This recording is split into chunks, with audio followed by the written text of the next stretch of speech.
현안존자 얘기 또 보겠습니다. 은혜를 아는 마음. 같이 지내는 대중스님들께서는 나를 경율론,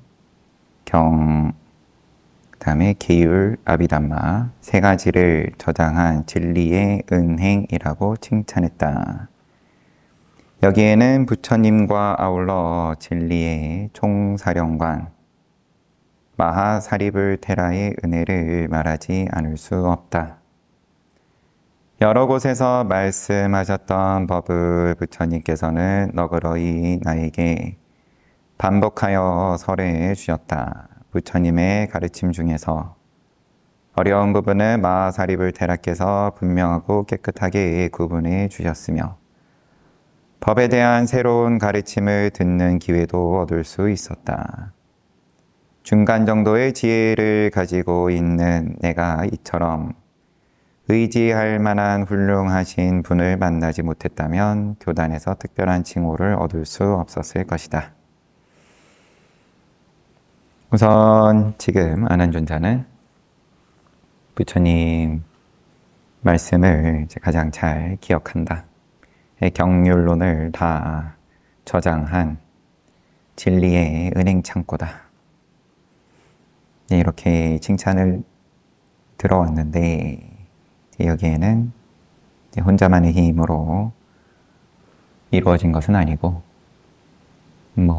우선 해석에 있어서도 그러할 테고 그 다음에 부처님께서 아난존자가 없을 때 설하셨던 법을 또 그러면은 마하사리불 존자를 통해서 또 채워 넣었다.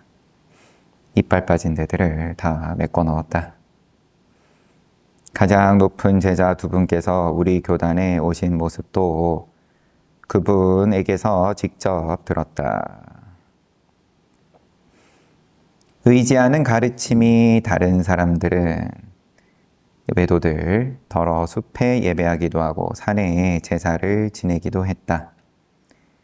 해와 달, 별 등에도 예배했다. 많은 사람들은 세상을 만든 주인이 있다고 생각해서 예배하고 의지하려 한다. 이제 아와 무아의 문제인 거죠. 의지를 하려고 한다.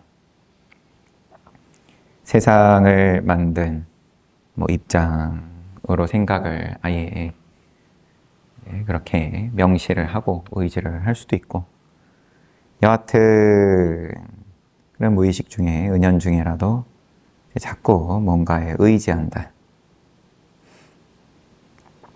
혹은 정하지 않고 사방을 향해 절하며 지내는 이들도 있다. 마하사리불테라께서 이렇게 마음이나 사상에 집착이 있는 분이 아님은 확실하다. 그러나 그분의 행동 가운데 어린 비구들이 출가한 지 얼마 안 된 비구들이 이해하지 못하고 예전 산자야 스승의 그릇된 견해가 남아있는 것은 아닌가 하는 의심을 일으킨 적이 있었다. 사리불 존자도 보면은 아난존자 얘기에서의 묘사는 은근히 시비를 많이 받습니다. 부처님 만나기 전에 산자야, 육사외도 가운데 한 명이죠. 산자야 스승을 이제 모시고 있다가 이 사리불 존자하고 목련 존자 둘이 그리고 그 둘을 따르는 또 500의 청년들이 그러다가 이제 부처님 만나가지고 아사지 존자 만났죠, 처음에는. 그래서 모양이 특별하니까 탁발하는 모습이 특별했다. 누구를 스승으로 어떤 가르침을 받습니까? 그래가지고 사성제에 대해서 간단한 개송을 듣고 그때 바로 수다원과에 오르고 먼저 가십시오. 제 친구 우빠띠사하고 꼴리따 일대이니까는 꼴리따 데리고 같이 부처님 찾아가겠습니다 해가지고 꼴리따 만나가지고 그대로 사성제에 대해서 알려주니까 꼴리따도 수다원과에 올랐다. 그러고는 부처님 찾아오셔가지고 가르침을 듣고 목련존자는 7일이 걸리고 사리불존자는 보름이 걸렸다. 거기에 대해서 마치 이 표현이 긴가민가 해서 대지를 마치 하나도 빠지지 않고 손으로 훑어서 깨달은 것과 같은 사리불존자이고 목련존자는 마치 그냥 지팡이로 땅을 딛고 그렇게 깨달은 것과 같았다. 그래서 깨달음의 정도가 아라한과에 오른 거는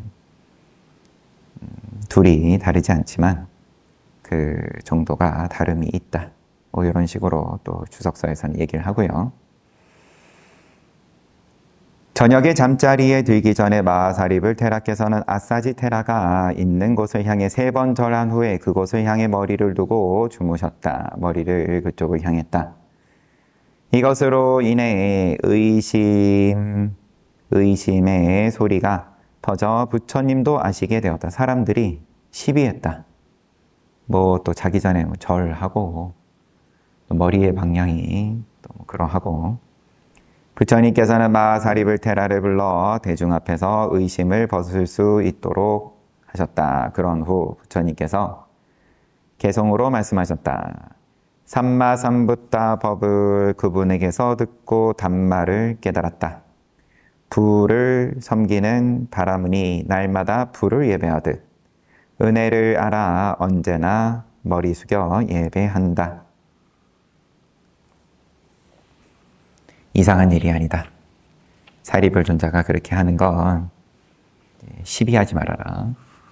옳고 그름에 대한 시비는 뭐 모양이 있는 한 끊이지 않는 건데 부처님께서 잦아들 수 있게끔 하셨다. 부처님은 무와를 얘기하시는데 이게 아사지 존자를 존중하는 건 그러면 유아 아니냐? 니들이 시비할 게 아니다.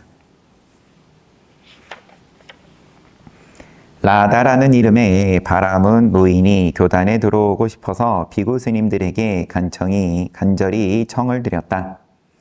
하지만 좋은 나이에 온 이들은 쉽게 제자로 받아주던 비구들이 라다 노인을 외면했다. 늙은이를 교단에 받아들이면 나이 어린 사람들에게 방해만 될 뿐이라고 생각해서였다. 공부하기에, 수행하기에 좋은 나이에 교단에 들어오는 제자들은 쉽게 받아주면서 지금은 이제 종단에서 나이 제한이 있죠. 몇이죠? 60인가요? 50인가요? 50일 겁니다. 저도 긴가민가 하네요.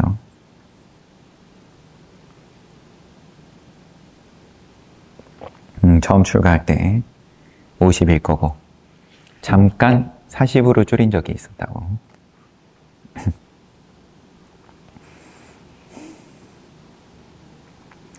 지금은 그 외에도 뭐 50 넘었어도 좀 제도들이 있는 걸로 알고 있습니다. 여튼 그런데 늙은이를 교단에 받아들이면 방해가 될 뿐이라고 생각해서 이때는 나이 제한은 없었지만 근데 아무도 자기 제자로 받아주지를 않으니까 비구들이 생각한 대로 라다 노인은 먹고 살 만한 재산도 없어 자식과 아내로부터 쫓겨났다. 다른 이가 주는 대로 있을 때는 먹고 없을 때는 굶는 처지였지만 노인이 비구가 되려는 것은 단지 굶주림을 면하기 위해서만은 아니었다. 교단에 들어오면 굶지 않을 수 있다. 또 나중에는 의사 지화가 등장했을 때 교단에 들어오면 훌륭한 의사에게 병을 치료받을 수 있다 해가지고 또 많이들 들어오고 치료받은 다음에 또 나가버리고 처음에 들어올 때 동기야 뭐 어찌됐든 간에 그러면은 또 계속 잘 지내면서 부처님 가르침 따르면 모르겠는데 치료 잘 받고 도로 속퇴해버리니까 지와가가 부처님께 청해가지고 또 무거운 병이 있는 자는 받아주면은 교단이 무너지겠습니다 해가지고 계율이 또 생기고 이렇게 굶주림을 면하기 위해서만 들어온 것은 아니었다. 이 라다 노인이 당장의 모양은 그렇게밖에 안 보였을지는 모르겠지만 목숨이 있는 동안 부처님의 가르침을 받고 수행하고 싶은 뜻이 있었다. 비구가 되어 수행을 할 수 있는 기회를 얻지 못한 라다 노인은 상심하여 마시거나 먹지도 못할 지경이었다. 그러던 중 그에게 살아날 길이 생겼다. 겨우 목숨만 붙어 있는 노인이 부처님을 뵙는 기회를 얻은 것이다. 노인의 신심을 아신 부처님께서 그를 제자로 만들어줄 비구가 있는지 물으실 때 나를 포함하여 누구도 머리를 들지 못했다. 부처님께서 마지막으로 마하사립을 테라에게 물었다. 사리불이여 이 브라만이 베푼 은혜를 어느 한 가지라도 기억하는가?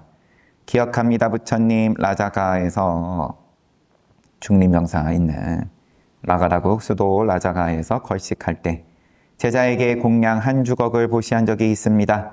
제자가 책임을 지고 비구로 만들겠습니다 부처님. 사리불은 다른 이의 은혜를 잘 아는구나 칭찬하셨어요. 지혜 제일인 큰 제자를 부처님께서 착하다 칭찬하신 다음 비구가 되는 일에 관한 계율을 정하셨다. 비구들이여 전에는 지금까지는 삼귀로 비구를 만들어주는 것을 허락했다. 오늘부터 비구가 되는 의식 절차에 의해 비구를 만들어주도록 나 열애가 허락한다. 늙은 브라마는 제일 처음으로 의식을 통해 비구가 되는 기회를 얻었다. 마하사립을 테라의 얼굴을 보아 늙은 브라만을 비구로 만드는 일에 많은 비구들이 도와주었다. 그러나 그 다음은 사립을 마하테라 한 분의 책임이다. 라다 비구는 범납 1년인 만큼 몸은 늙었지만 비구 나이는 이제 1살. 모든 것이 다른 이의 뒤였다. 탁발한 공양을 범납 순서대로 나눌 때도 마지막에 가장 낮은 물건만 남았다. 그래서 마하사립을 대략께서 늙은 제자를 위해 적당한 잠자리와 자신의 몫을 나눠주고 당신은 걸식해서 드셨다.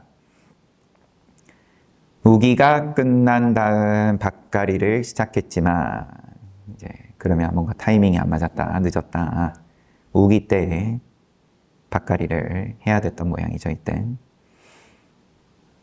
우기가 지나고 나서 밭가리를 시작했지만 스승을 잘 만난 라다비구의 밭가리는 잘 되어서 훌륭한 추수를 거두었다. 라다비구가 섬세하고 깊은 담마의 뜻을 여쭈었을 때 부처님께서 자세히 대답해 주셨다. 이렇게 부처님께서 지혜를 차례로 열어주신 덕분에 늙은 나이에 비구가 된 노인이 이익을 주는데 첫째가는이라는 특별한 칭호를 얻게 되었다. 여기도 이제 칭호 얻었어요. 밥 한 주걱의 은혜조차 잊지 않은 마하사립을 테라께서 가장 높은 진리를 깨닫게 해준 아사지 테라를 어떻게 잊을 수 있겠는가?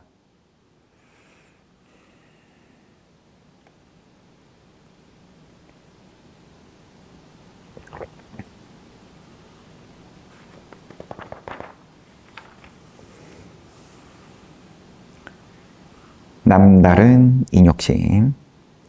마하사립을 테라께서 어느 때 큰 마을에 있는 정사에서 제자 비구들과 함께 안거하셨다. 정사의 이름은 지금 안 나오네요. 안거가 끝나자 신도들이 안거를 마친 비구 스님들께 가사를 보시하려고 준비했다. 이 가사는 음력 6월인 와소월, 와소달 달에 보시했기 때문에 와소가사라고 불렀다. 안거를 마치고 그러면은 이제 가사 살림을 한 거예요. 이때는 그만큼 행사를 하지 않으면 이제 가사를 얻기가 쉽지가 않은 그만큼 천이 귀중품이었던 시절이었다.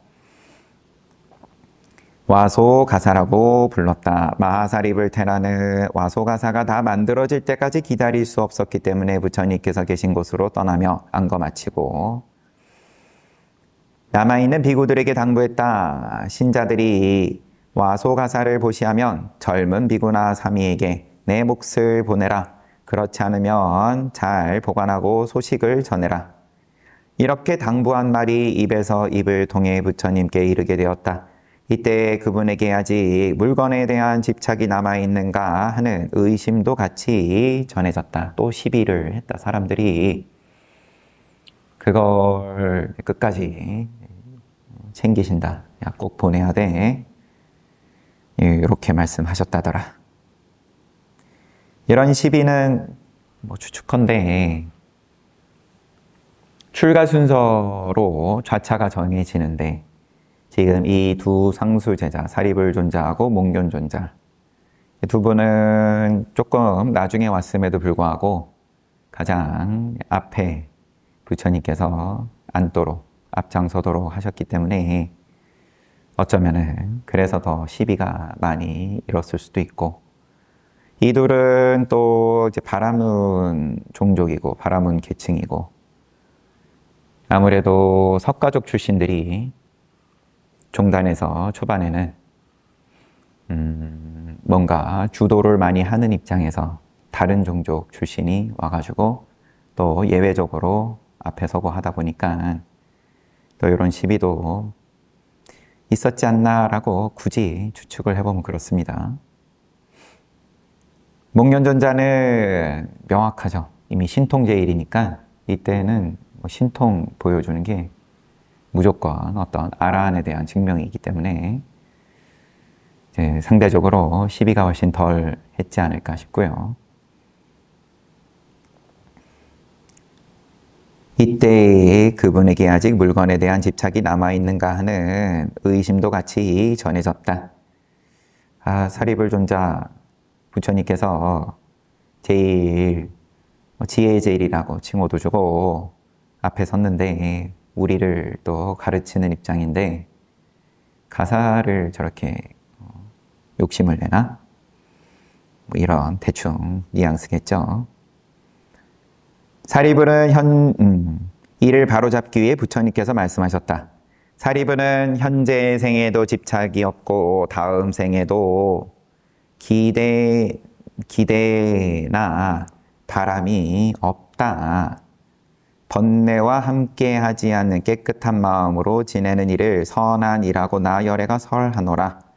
그분은 와소가사를 보시한 신자들의 선업이 피어나도록 하고 어린 비구와 사미들에게 가사를 마련해주기 위해서 부탁했던 것이다.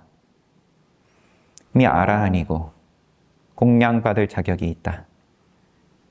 보시를 하는 자에게 그러면 그만큼 더 큰 복으로 회항이 될 수 있는 그런 자격이 있다.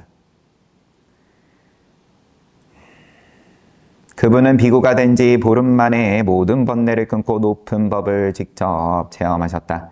가장 높은 지혜로 모든 번뇌의 소용돌이를 빼어버렸다. 그러나 번뇌와 섞이지 않는 성품 그대로인 몸 무더기가 원하는 것은 남아있다. 이것을 잘 이해하는 사람이라면 문제가 될 것이 없지만 성품 그대로인 것을 모르는 사람과 만나면 죽을 때까지 말해도 끝나지 않는다. 그러면 이제 깨달음에 대해서 어떻게 이해를 할 거냐? 모양 없는 것으로 깨달음을 삼고 집착을 하고 그러면은 두타행으로 예를 들면 거친 옷을 누더기 옷을 입고 보시받으면 안 되고 탁발로 먹어야 되고 더 엄격하게 할 것 같으면 그러면은 부처님 고행하셨을 때처럼 아주 극단적으로 목숨만 유지될 정도로 땅에 떨어진 어떤 뭐 콩이라든지 이제 그 정도만 먹고 삶은 물만 마시고 이런 것에 대해서 높은 수행이라고 생각을 하고 또 깨달음이라고 생각을 하고 그러면은 죽을 때까지만 해도 끝나지 않는다. 어느 날 한 비구가 걸식에서 돌아왔을 때 그의 바루에는 튀김 과자 한 개가 들어있었다. 이제 번역이 된 게 튀김 과자지만 여튼 뭔가 이제 그런 맛있는 거겠죠. 설탕이 잘 뿌려진 과자는 버터 냄새가 진하게 났다. 과자의 주인은 바루를 공양방에 두고 일이 끝나지 않은 후원으로 갔다. 그날은 마하사립을 태락해서 탁발을 나가지 않고 대중 스님들과 정사 안에 여러 가지 일을 하셨다. 물 길어오는 일, 마당 쓰는 일, 화장실 청소 등을 꼼꼼히 챙기며 하셨다. 그러는 동안 너무 허기가 졌는데 때마침 공양방에 바루에 과자가 있는 것을 보았다. 바루를 보니 매우 가까이 지내는 비구의 것임을 알았다. 마하테라, 이 사립을 마하테라와 그 비구는 서로 나눠 먹는 사이였기 때문에 과자를 먹더라도 문제가 되지 않을 것이라 생각하고 드셨다. 이후에 모두는 공양방에 모여 각자의 바루를 가지고 자리에 앉았다. 걸식을 나가지 않은 마하사립을 테라의 바루에도 다들 좋은 공양을 덜어 드렸다. 그때 큰 소리가 울려 퍼졌다. 큰 방에 누가 내 과자를 먹었습니까? 이거보다는 훨씬 격한 그런 말이었겠죠. 어느 놈이야? 여보게 내가 매우 허기져서 먹었네. 자네 것인 줄 알고 이해하리라 생각해서 먹었다네. 들어오신 길에 에어컨 좀 꺼주시면. 더우면 다시 켜십시오.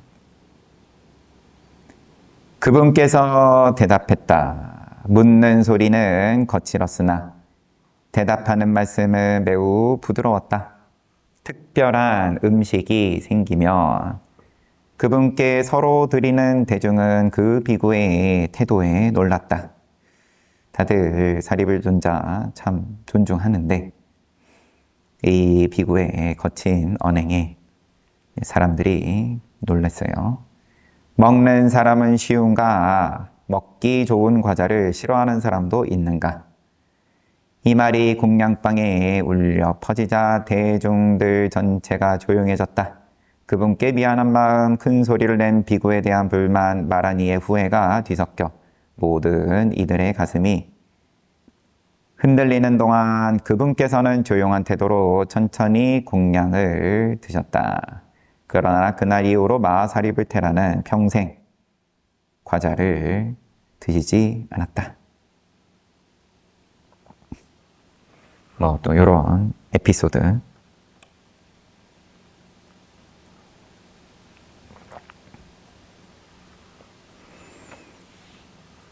한 비구가 사립을 마하테라가 자신을 때렸다고 고발했다. 부처님과 함께 안거를 마친 사립을 마하테라께서 부처님과 여행을 가려고 나갔을 때 많은 대중들이 배웅을 해드렸다. 종족의 이름 또는 가족의 이름을 부르며 한 분씩 인사했다. 많은 이들의 이름을 기억했지만 고발한 비구의 이름을 기억하지 못했다. 그러나 안거를 마치고 떠나며 다시 이름을 묻기도 적당하지 않아 그 비구는 인사를 하지 않고 그 비구에게는 인사를 하지 않고 그냥 가셨다. 사실 그 비구의 이름은 나도 몰랐다. 마하사립을 테라가 대중 가운데서 자기에게만 인사하지 않고 가자 그 비구는 얼굴이 일그러졌다. 그때 사리불존자의 대가사 끝이 그 비구의 어깨를 스쳤다. 참된 마음이 없었던 비구는 가사 끝에 닿은 것만으로도 극심한 원한을 품고 부처님께 모함을 했다. 거룩하신 부처님 마하사리불테라는 자신이 부처님의 제일 가는 제자라는 교만심으로 제 어깨를 때렸습니다. 이 사건의 전후를 부처님께서 이미 아셨지만 신통이 있으시니까 모함에 대해 스스로 대답하도록 마하사리불테라를 부르셨다. 나와 이 아난존자 본인하고 마하모갈라나 테라는 좋은 구경거리를 놓치지 않도록 정사를 돌며 스님들을 불렀다. 그렇게 부처님 앞에 대중 스님들이 모두 모였다. 수많은 스님들을 정면에서 마주한 고발한 비구는 덜덜 떨기 시작했다. 사리불이여, 이 비구가 말한 대로 어깨를 친 것이 사실인가? 이에 마하사리불테라는 비유로 대답했다. 부처님, 이 대지 위에 깨끗한 물건도 버리고 깨끗하지 않은 물건도 버립니다. 똥, 오줌, 침, 가래, 피, 고름도 버립니다. 그런 물건을 버리더라도 대지는 싫어하거나 부끄러워하거나 혐오하지 않습니다. 부처님 발 닦는 걸레는 깨끗한 물건도 닦고 깨끗하지 못한 물건도 닦습니다. 똥, 오줌, 침, 가래, 피, 고름을 닦기도 합니다. 그렇더라도 걸레가 싫어하거나 부끄러워하거나 혐오하지 않습니다. 부처님 천한 백정의 아들이나 딸이 걸레 같은 옷을 입고 깡통을 들고 마을에 들어갈 때는 마음을 낮추고 가야 합니다. 뿌리 잘린 잘 길들여진 황소는 사거리 길 가운데를 지날 때 어느 한 사람도 들이받지 않습니다. 이제 비유를 세 가지로 한 거예요. 늘 여러 가지 비유로 이제 이때 당시는 이야기를 합니다. 부처님, 이 비유처럼 제자는 화내는 마음이 없습니다. 그러나 몸의 행동을 알지 못하고 같이 지내는 비구에 닿아서 부딪히고 떠났을지 모릅니다. 모함을 당한 분의 대답이 끝났을 때 모함한 이는 부처님의 발밑에 엎드려야 했다. 어리석은 비구를 사리불 마하테라는 용서했고 도리어 당신께서 용서를 구했다. 스님의 허물을 내가 참습니다. 만약 나에게 허물이 있다면 스님이 참아주십시오. 예전에 어떤 브라만이 마하사리불테라가 과연 화를 낼 것인가 궁금해서 뒤에서 있는 힘껏 때린 적이 있었다. 간이 떨어질 만큼 심하게 후려쳤음에도 그분께서는 돌아보지조차 않으셨다. 자신에게 적당하지 못한 일을 벌인 비구 앞에 허물이라고는 티끌 만큼도 없는 그분께서 쪼그리고 앉아 합장하고 정중하게 용서를 구하셨다. 또 이런 에피소드.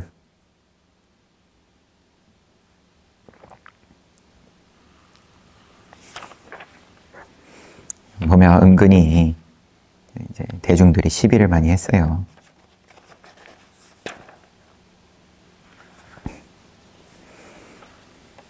숲에서 혼자 지내면 한결 이런 일은 없었겠지만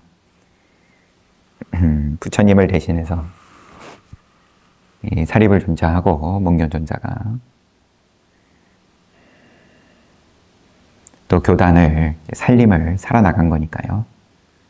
그래서 방금 나왔던 것처럼 법에 대해서, 부처님 법에 대해서 또 누군가가 대중 가운데에서 질문을 해오면 또 거기에 대해서 답을 해야 되고, 그 외에도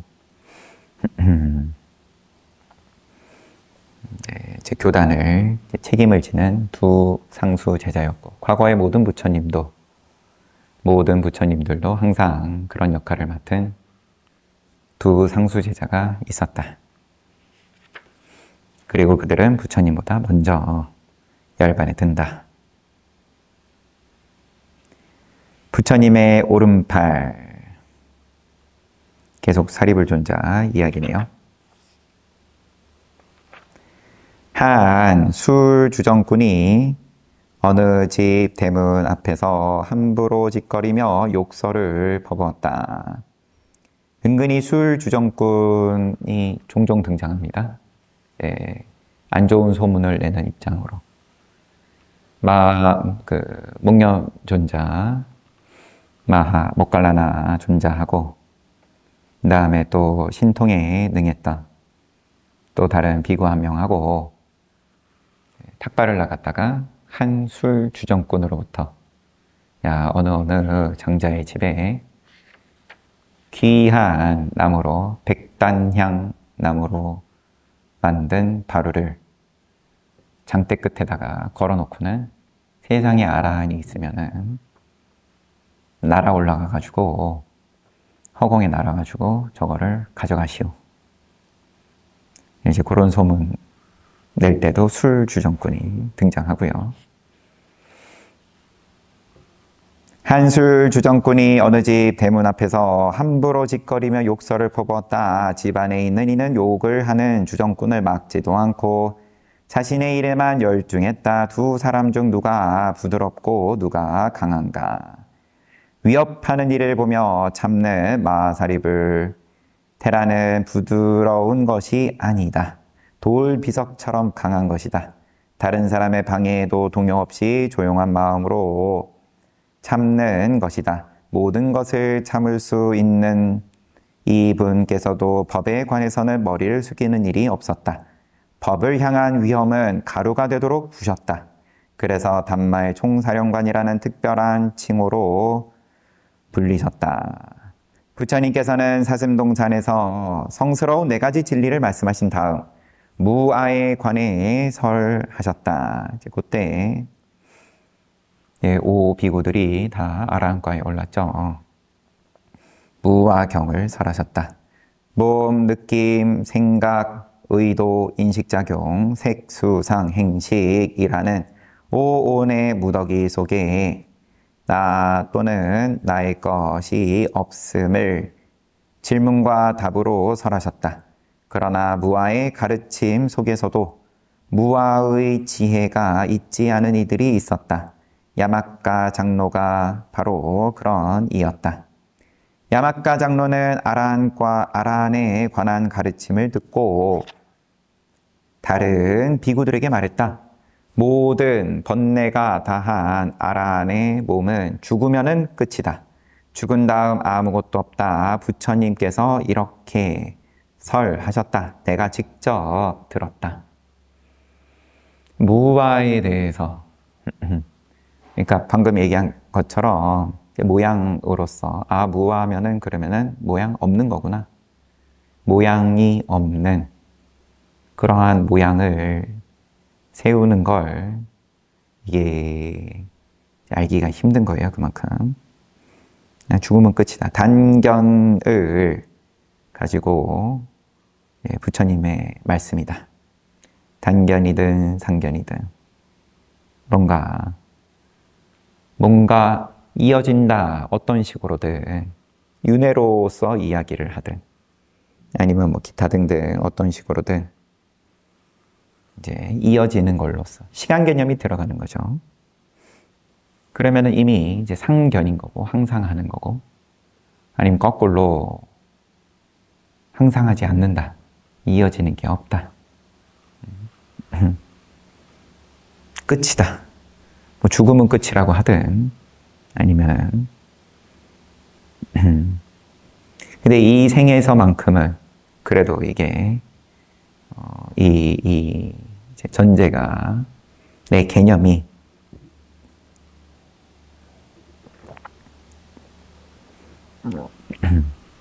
워낙에 공고하다 보니까는 그러면은 자고 일어나면 끝이다. 몸뚱아리는 있지만 뭔가가 오늘의 나의 선업이든 불선업이든 지나가면 끝이다.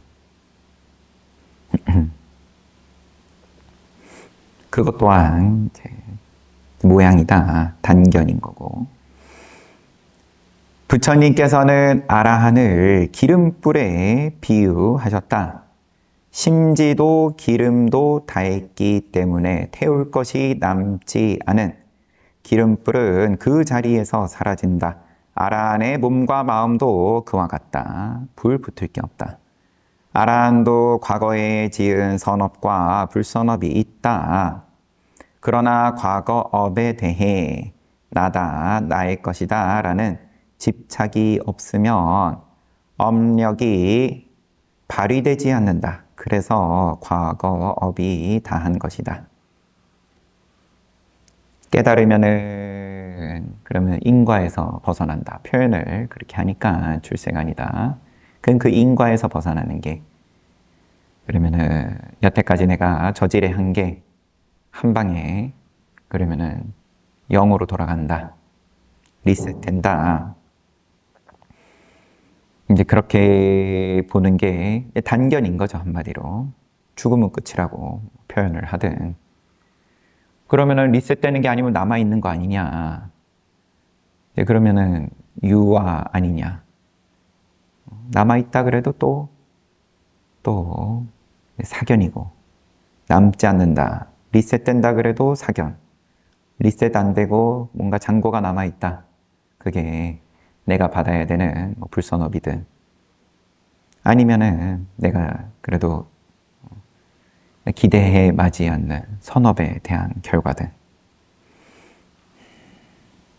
거기에 대해서 말로써 비유로써 이게 부처님께서 말씀하신 것이 심지도 기름도 다 있기 때문에 불은 그 자리에서 사라지고 과거에 지은 선업이든 불선업이든 있지만 그에 따른 결과는 있는 거지만 집착이 없기 때문에 그게 내 거다 아니면 그게 곧 나다 요 집착이 없기 때문에 과거업이 그냥 다 한 거다.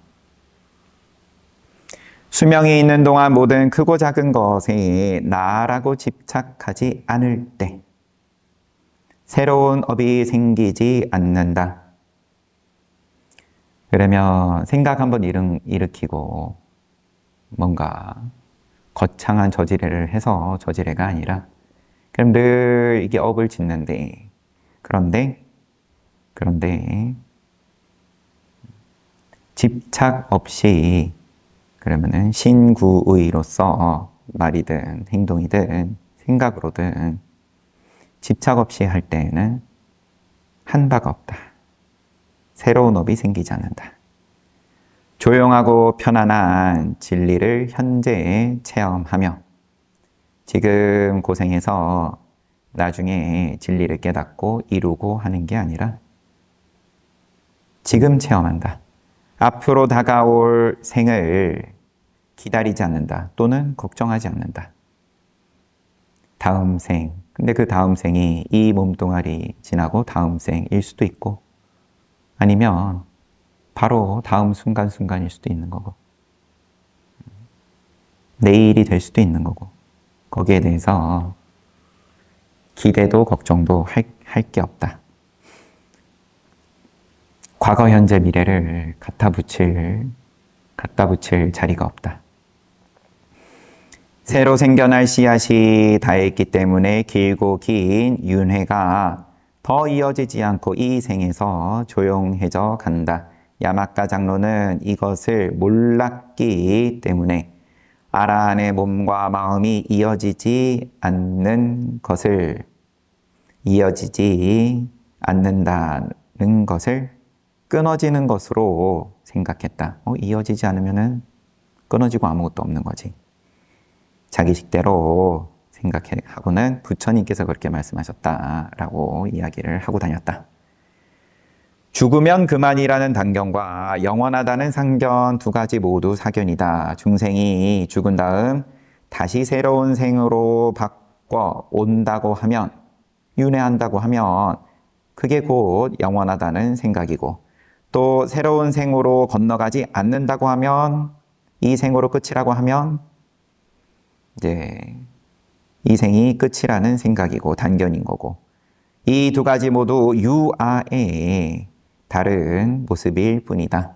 죽기 직전에 가고 오고 움직이던 몸과 마음 무더기들을 나라고 생각하기 때문에 이 두 가지에 빠지는 것이다.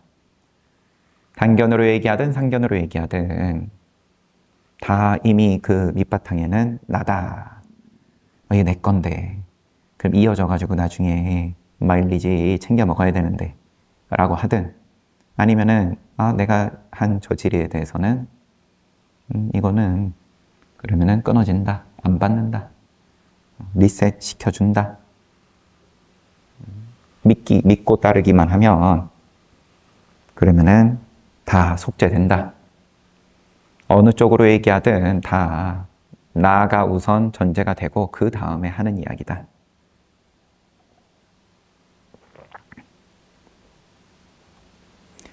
죽기 전에 가고 오고 움직이던 몸과 마음 무더기들을 나라고 생각하기 때문에 이 두 가지에 빠지는 것이다. 처음부터 연결하지 않으면 끊을 필요가 없다. 야마가 장로여 모든 번뇌가 다한 아라한이 죽으면 끝이다. 죽은 다음 아무것도 없다. 이러한 질문은 항상 있는 거죠. 궁금하죠. 그럼 깨달으면은 뭐가 좋은데? 깨달으면은 왜 그러면 깨달아야 되냐? 부처님 말씀을 따라야 되냐? 그걸 그러면은 권선을 하는 옆에 사람한테 묻든 아니면 대놓고 방장실에 들어가서 선사에게 묻든 그럼 달마가 서쪽에서 오신 까닭이 뭡니까? 이런 질문들이 다 그러면은 원래 부처님의 가르침은 불교는 달마 스님 이전부터 중국 땅에 유행을 하고 있던 거고 그럼 달마 스님께서 오셔가지고 가르친 거는 이 기존에 이미 그러면 복을 짓고 양무제가 천불천탑을 쌓은 다음에 달마 스님께 저의 그런 공덕은 어느 정도입니까? 저는 아주 큰 믿음을 가지고 경전에 있는 대로 탑을 쌓고 절을 짓는다는 겁니다. 그때 탑은 절이었기 때문에 인도 사회에서 그리고 스님들에게 만발 공양을 올리고 그럼 저의 공덕이 어떠합니까? 저는 그런 거 얘기하려고 온 게 아닌데요. 달마 스님이 그 없습니다. 그 한마디에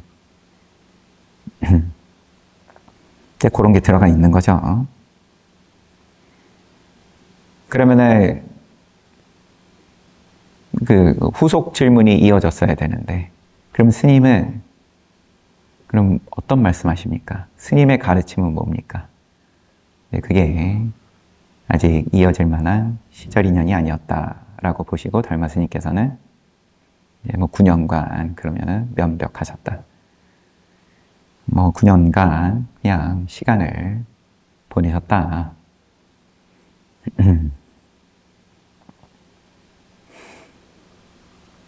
너가 이렇게 얘기를 한다고 내가 들었는데 부처님께서 모든 번뇌가 다한 아라한이 죽으면 끝이다. 죽은 다음 아무것도 없다. 부처님께서 직접 이렇게 설하심을 내가 들었다라는 저속하고 그릇된 말을 한 것이 사실인가? 그렇습니다. 테라님, 지금 질문을 한 게 마하사리불 테라예요. 그렇습니다. 테라님, 번뇌가 다한 아라한은 죽으면 끝이다. 죽은 다음 아무것도 없다라고 부처님께서 설하신 것을 제자가 직접 들었습니다. 저는 그렇게 분명히 들었습니다. 억울합니다. 마하사리불 테라의 질문에 야마가 장로는 자신이 한 말을 인정했다. 그러나 이것이 저속하고 잘못되었음을 인정한 것은 아니었다. 그래서 사리불 마테라는 잘못된 견해를 밝히기 위해 오온부터 하나씩 질문했다. 야마가 장로여, 몸은 영원한가? 색수상행식. 색은 영원한가? 영원하지 않은가? 영원하지 않습니다. 느낌은 영원한가? 영원하지 않은가? 영원하지 않습니다. 생각은 영원한가? 영원하지 않은가? 또 의도는, 행은 영원한가? 영원하지 않은가? 식은 인식작용은 영원한가 영원하지 않은가? 하나하나 다 영원하지 않다라고 대답을 하고, 모든 생기고 사라지는 것을 묶으면은 이 5가지가 된다. 분류야 뭐 어떤 식으로 하든 간에 일체에 보이지 않는 무언가를 들고 와서 얘기를 해도 그것도 모양이다. 몸도 모양이고 감정도 모양이고 생각도 모양이고 의도도 모양이고 식 또한 모양이다. 이러한 모양에 대해서 사리불존자는 야마카 장로가 영원하고 견고한 덩어리는 어떤 것도 없다는 것을 스스로 알도록 하여 견해의 덩어리를 깨버렸다. 영원하지 않다. 또 뜻대로 되지 않는다. 항상 변하는데 심지어 그 변화의 방향이 내가 원하지 않는 방향으로 변한다. 이 5가지 덩어리에 중생이라고 할 만한 것이 있는가? 5 덩어리에서 찾을 수 없습니다. 5 덩어리에서 찾지 못했으면 다른 곳에서 찾을 수 있는가? 다른 곳에서도 찾을 수 없습니다. 그러면 5 덩어리가 아닌 중생을 네가 찾아서 만났는가? 5 덩어리가 아닌 중생을 찾지 못했습니다. 야마카여, 너에게 여러 가지로 물었다. 물을 때마다 너는 죽어서 없어지는 중생과 죽기 전 살아있는 중생을 보여주지 못했다.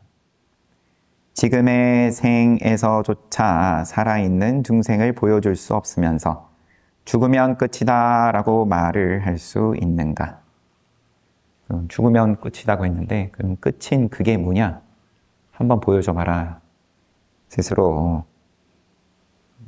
거기에 대해서 밑바닥까지 한번 찾아 들어가 볼 수 있게끔 방편을 쓰신 겁니다. 사리불존자가.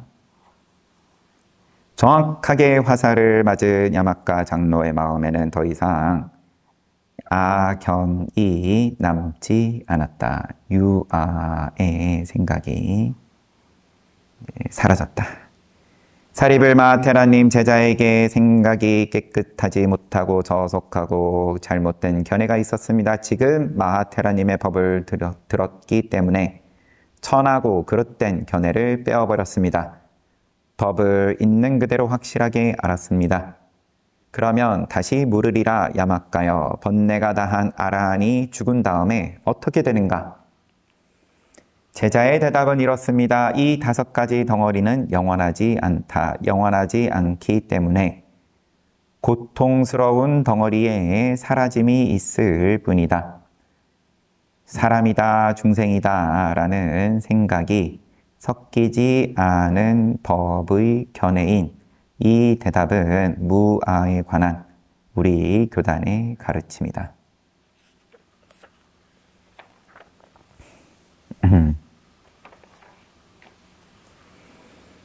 책은 여기까지 보고 무아가 받아들이기가 힘들다. 쉽지가 않다. 그런 무아를 이제 뭐 보기 위해서 우리가 또 어록도 보는 거고, 부처님의 이런 근본 불교 경전은 늘 건너뛰는 거를 경계하기 때문에 보시지계부터 쭉 이야기를 하고 그 다음에 이런 무아다, 성인의 과에 오르는 출세관으로 나아가는 방금 표현으로는 그러면은 이제 갈애의 그런 집착에서 벗어나는 그런 이야기인 건데, 그런데도 이제 또 뭔가 은근슬쩍 모양을 만들게 되고, 자기가 그런 모양을 만들어 놓고 부처님께서 이렇게 말씀하신 거다. 방편으로야 뭐 아니면 비유로서 항상 그러면은 하나하나가 다 모양일 수밖에 없는 거지만 근데 이제 처음에 시작할 때 이야기를 했던 밤새 이야기를 해도 못 알아먹는다. 성품 그대로인 것을 모르는 사람과 만나면 죽을 때까지 말해도 끝나지 않는다. 애초에 그러면은 괴로움인 늘 변하고 또 내가 원하지 않는 방향으로 변하는 5 무더기를 붙잡고 네, 흐름에 불과한 것일 뿐인 것을 붙잡고 내가 거기다가 뭔가 못 박아놓고 여기서 여기까지는 선을 그어놓고 여기서 여기까지는 나다 아니면은 내 거다.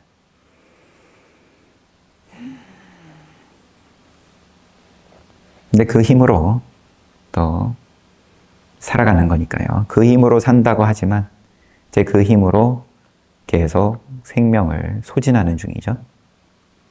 그래서 타고난 기운을 다 쓰면 또 다음 생으로 가는 거고 죽을 것 같으니까 그거를 놓지 못하는 거죠. 마지막에까지. 그래서 소진하지 않고 사는 법이 있다. 늙지 않는다.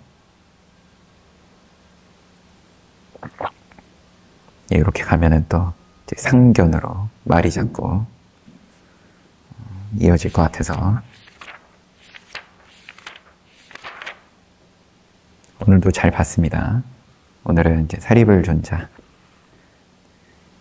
어떤 이야기들을 모아놓은 것과 그 다음에 이제 야마타 장로에게 무아의 가르침을 주시는 장면을 함께 봤습니다. 그러면은 공양 또 잘 하십시오.